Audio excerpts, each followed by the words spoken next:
Why avoidants treat their birthday like just another day. The hidden psychology behind it. For most people, birthdays are about celebration, messages, attention, love, and being surrounded by people who care. But for someone with an avoidant attachment style, birthdays often feel like any other day. They may downplay it, avoid parties, or even forget it themselves. At first glance, it looks like they're simply not interested or that they don't care. But underneath that calm, detached surface, there's a complex psychology at play, one rooted in fear, self-protection, and the deep discomfort that comes from being the center of emotional attention. Avoidants grow up learning that love often comes with expectations. In their early years, affection might have felt conditional, something they had to earn, something that could be taken away at any moment. Birthdays for them highlight exactly that tension. People suddenly showing affection, giving attention, saying words they don't normally say. For the avoidant mind, that sudden flood of intimacy feels suspicious. It triggers their internal alarm system. Why now? What do they really want? Do they actually mean it? So instead of embracing the warmth, they step back and normalize it, treating their birthday like any other day to protect themselves from potential disappointment. Another reason avoidants often ignore their birthdays is because they associate celebration with vulnerability. A birthday is a day that shines a spotlight on them. People ask about their feelings, their year, their life, their dreams. But avoidants have spent most of their lives avoiding that exact kind of emotional exposure. Being celebrated means being seen. And for an avoidant, being seen too deeply can feel like losing control. So rather than face that intensity, they'll shrug and say, "It's just a day," pretending not to care. In truth, it's not indifference, it's defense. But here's something few people realize.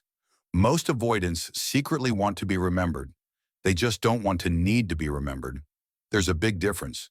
Their independence is their shield, and admitting they care about a birthday means admitting they want love. That's terrifying for someone whose emotional survival has depended on self-reliance. So even if an avoidant secretly hopes you'll text or show up, they'll never say it. They'll act like they don't care, because caring would expose the very vulnerability they've spent their whole lives trying to hide. Deep down, their relationship with birthdays reflects their relationship with love. They crave connection, but fear what comes with it: expectations, dependency, and the risk of disappointment. For many avoidants, a birthday celebration isn't just uncomfortable, it's emotionally overstimulating. They don't know how to receive love openly. Compliments make them tense. Attention feels heavy. Even a simple happy birthday can stir up emotions they don't want to process. So they default to emotional distance, the same way they do in relationships, with quiet withdrawal masked as calm composure. There's also a subtle layer of self-worth in this. Many avoidants carry an inner belief that they don't deserve special treatment. Growing up emotionally neglected or dismissed teaches them that being low maintenance earns approval. So on their birthday, they downplay it not just out of discomfort, but out of learned humility that's really a disguise for low self-value. They say things like, "I don't need anything," or "don't make a big deal." But beneath that, there's a child who once learned that asking for more led to rejection. They don't avoid celebration because they dislike it. They avoid it because somewhere along the way, they learned that wanting to be celebrated was unsafe. Another fascinating part of this psychology is how avoidants deal with emotional unpredictability. Birthdays by nature are unpredictable. People may call, message, show up, or even disappoint. That uncertainty threatens an avoidant's need for control. It exposes them to potential emotional highs and lows. And since control equals safety for them, they preemptively flatten the day, making it just another day to neutralize the risk of emotional turbulence. They'd rather choose emotional neutrality than risk feeling let down. Now, if you're close to an avoidant, their birthday can be confusing. You might plan something thoughtful only to get a cold or dismissive reaction. It's not that they don't appreciate it, they do, but appreciation feels too vulnerable to show. They fear that expressing joy or gratitude opens a door for more emotional exposure, which makes them feel weak or dependent. So they underplay their own happiness as a way to maintain control over the moment. Ironically, the more meaningful your gesture, the more they might distance themselves, because the emotional weight of your care feels overwhelming. Here's where the empathy comes in. For an avoidant, a birthday can silently activate shame. If they've had strained relationships, loneliness, or emotional detachment for years, a birthday becomes a mirror reflecting that. They might think, no one really knows me, or I don't have anyone who truly cares. Rather than sit with those feelings, they suppress them.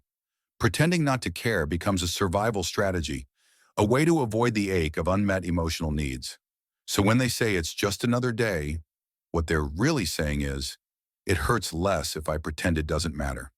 But interestingly, when an avoidant finally feels safe with someone, their attitude toward birthdays changes. Slowly, they begin to allow small acts of care. Maybe they accept a gift. Maybe they smile at your gesture. It might seem insignificant, but for them, it's a huge step. It means they're letting down their guard enough to receive love, even in tiny doses.